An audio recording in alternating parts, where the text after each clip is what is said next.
I kërkuar nga drejtësia italiane është vetërzuar në polici.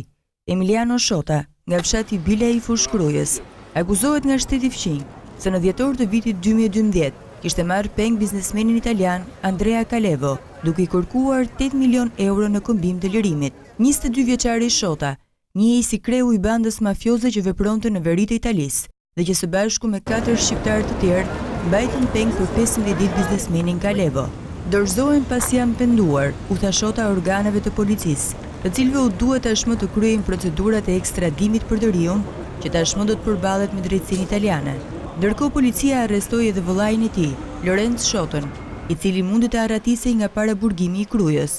Madje në ndjekje të tij u vu edhe një punonjës policie, i cili ishte me shërbim të gjykata e krujës. Polici mbeti i plagosur pasi duke vrapuar ju shkre arma e shërbimit.